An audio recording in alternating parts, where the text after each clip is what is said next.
अब किनारा पकड़ लो तो ही भगवान मिलेगा। बिना किनारा पकड़े ईश्वर मिल नहीं सकता। जगन्नाथ भगवान भी आपको दर्शन तब देंगे जब आप किनारा पकड़ेंगे। बलभद्र भी आपको दर्शन तब देंगे जब आप बिना किनारा पकड़े आप कर ही नहीं सकते दर्शन। मंदिर के भीतर कर सकते हैं क्या? ना। तो किनारा पकड़ लीजिए, बुढ़ापा आ गया, अब तो किनारा पकड़ लो। किनारा पकड़ना अर्थात काम, क्रोध, लोभ, बुराइयां, इन सब को छोड़कर किनारा ईश्वर की ओर चल पड़ो। बहुत कर लिया काम, बहुत कमा लिया पैसा, अब राम नाम का धन कमा लो, क्योंकि ये सारा पैसा यहाँ रह जाएगा और राम नाम का धन यहाँ से लेके वहां तक काम आएगा। पायो जी मैंने राम रतन धन पायो, वो धन पालो जिस धन के लिए मीराबाई आई थी। सच बता रहा हूं मेरी माँ, ये माया आप और हम सबको ठग रही है। जो है ही नहीं वो हमें दिख रहा है और जो है वो दिख ही नहीं रहा। ये माया है। ये संसार में जितना भी आपको चमचम चमचम दिख रहा है ये सब माया है। ये कुछ भी सच नहीं है। सच्चाई है कि बस किनारा पकड़ लो और बस ईश्वर का चिंतन, उनका नाम जपते रहो, जपते रहो, जपते रहो। वही दर्शन देंगे, वही सार्थकता है। और वैसे भी बुढ़ापा आ गया, अब तो किनारा पकड़ लो। अब नहीं पकड़ेंगे तो कब? एक आदमी सड़क के बीचों बीच साइकिल चला रहा था, पीछे से ट्रक वाला आया, ए भाई किनारा पकड़, मरेगा, बीचों बीच चल रहा है। साइकिल वाले ने साइकिल छोड़ी, हरिद्वार चला गया।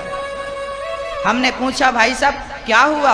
बोले ट्रक वाले ने ज्ञान दे दिया, कह दिया कि बीचों बीच चलेगा तो मरेगा, किनारा पकड़। मैं किनारा पकड़ लिया, हरिद्वार आके राम राम जपने लगा। यही तो किनारा है। बहुत चल लिया बीचों बीच, धार धार बहुत चल लिया। याद रखना बचता भी वही है जो किनारे होता है। कबीरदास जी ने एक दोहा लिखा है, चलती चक्की देख कर दिया कबीरा रोए, दो पाटन के बीच में साबुत बचा न कोई। चक्की, पहले के जमाने में माताएं चक्की चलाती थी, गेहूं पीसती थी, तो जो दाना नीचे आ जाता था ना, बीच में आ जाता था, वो तो पिस जाता था, पर जो किनारे रह जाता था वो दाना बच जाता था। बस ये सिद्धांत जीवन का सीखने के लिए किनारा पकड़ लो। बहू बेटा परिवार क्या कर रहा है, क्या कह रहा है, अब कोई तुम्हें गाली भी दे तुम्हारे घर पे आके तो तुम गालियों को मत सुनना। किनारा पकड़ो, कहते रहो, बोलते रहो।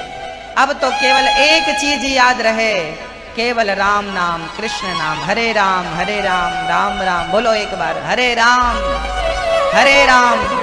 राम राम हरे हरे, हरे कृष्णा कृष्णा कृष्णा हरे हरे, हरे राम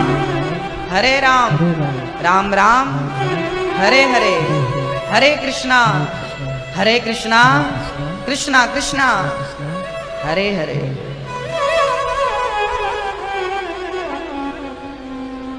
भारत, हमारे देश में 3 भरत हुए हैं। इनके नाम से ही हमारे देश का नाम पड़ा है भारत। पहले हमारे देश का नाम क्या था?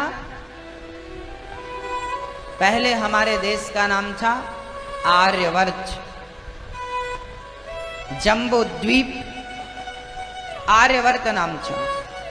अजनाभ खंड नाम था पहले इसका, उसके पहले भी इसका नाम था अजनाभ खंड।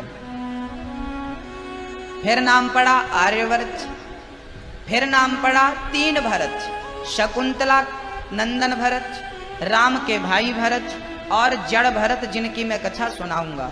इन 3 भरत के नाम से देश का नाम पड़ा भारत।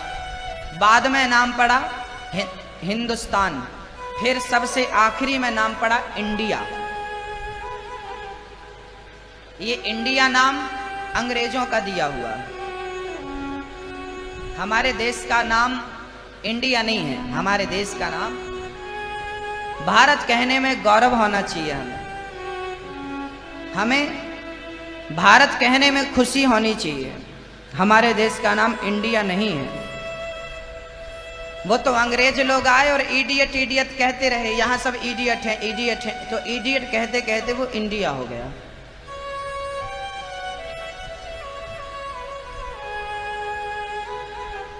हमारे देश का नाम है भारत, जिसे हम मां भी कहते हैं, भारत माता।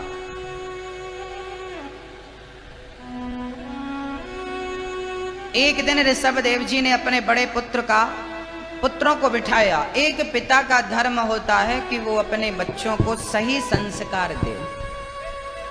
केवल बच्चा पैदा कर देना, पैसे दे देना, ये पिता का धर्म नहीं है। पिता का धर्म है कि बच्चों को संस्कार की बेड़ियों में बांध करके रखे।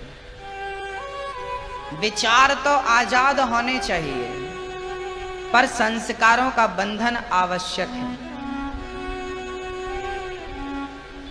तो पिता का धर्म है कि वो अपने बच्चों को कहे कि बेटा तुम धनवान तो बन गए, पर आदर्शवान भी बनना है, श्रद्धावान भी बनना है, दयावान भी बनना है। ऐसा ना हो कि तुम धन पाकर अकड़ जाओ। एक पिता का धर्म है। आजकल के पिता, आजकल की माँ बच्चों को क्या सिखाते हैं? बेटा तुम पैसे कमा लो, बस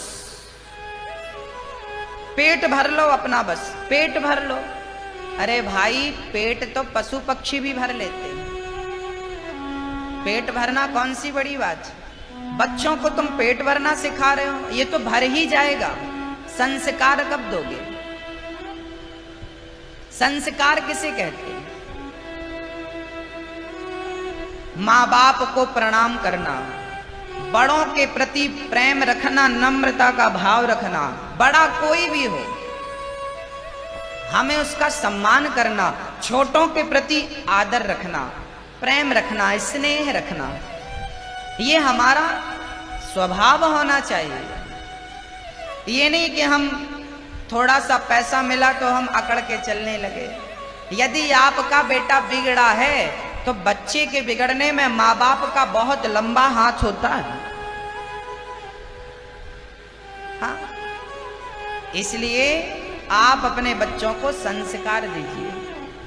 आजकल के बच्चे माँ बाप को प्रणाम नहीं करते, और पढ़ते भी हैं तो घुटना छूते हैं, घुटनों को पांव पड़ते हैं। वो प्रणाम कैसे किया जाता है, ये परंपरा कौन बताएगा बच्चों को? कौन बताएगा? पड़ोसी आएगा? हाँ, कैसे पांव पड़ते हैं? सिर झुका के।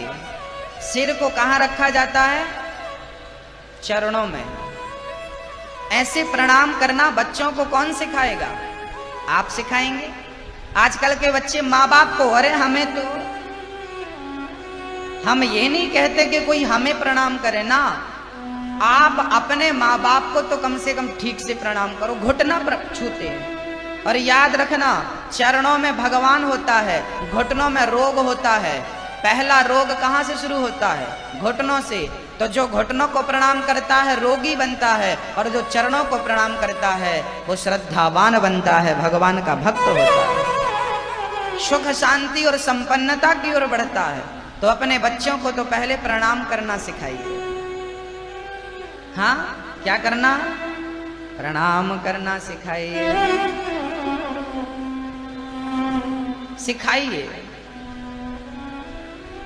कीर्तन करना सिखाइए, मंदिर जाना सिखाइए, मंदिर में भक्ति करना सिखाइए, माला जपना सिखाइए। अब आप कहोगे क्या होगा? अभी 2 दिन पहले, कल परसों, हमारे भारत के इसरो ने, वैज्ञानिकों ने चंद्रयान के लिए एक मिसाइल भेजी है। सुना आपने? हमारे भारत की एक सैटेलाइट चांद की ओर बढ़ी है, जहां चांद में हम खोजबीन करेंगे। मतलब हमारे देश का विज्ञान तरक्की कर गया। जैसे अमेरिका में नासा है, ऐसे भारत में इसरो है। आप यकीन करेंगे कि जिस दिन वो मिसाइल छोड़ी गई, उसके पहले इसरो के सारे वैज्ञानिकों ने भगवान तिरुपति बालाजी का पूजन किया। सारे वैज्ञानिकों ने भगवान का पूजन किया, भगवान से आशीर्वाद लिया और प्रार्थना करी कि प्रभु हमारी ये यात्रा हमारे विमान की सफल हो। तो जो विज्ञान इतनी बड़ी मिसाइल बना के चांद तक भेज रहा है, वो भी भगवान को प्रणाम कर रहा है। और आप, कुछ लोग कहते हैं भगवान पर उंगलियां उठाते, मैं उन पर क्या कहूं, कोई टिप्पणी नहीं कर सकता। तो भक्तों, इस संसार में सब कुछ बाद में है, ईश्वर पहले है। इसलिए उन्हें प्रणाम करना सीखिए, उनका आशीर्वाद लेना मत भूलिए। आपकी मेहनत एक तरफ, लोग कहते हैं कर्म करो, कर्म अच्छा है तो फल अच्छा है। एक सज्जन हमसे बोले हम तो कर्म करते हैं, भगवान की भक्ति नहीं करते, कर्म ही पूजा है। उन्होंने कहा कर्म ही पूजा है,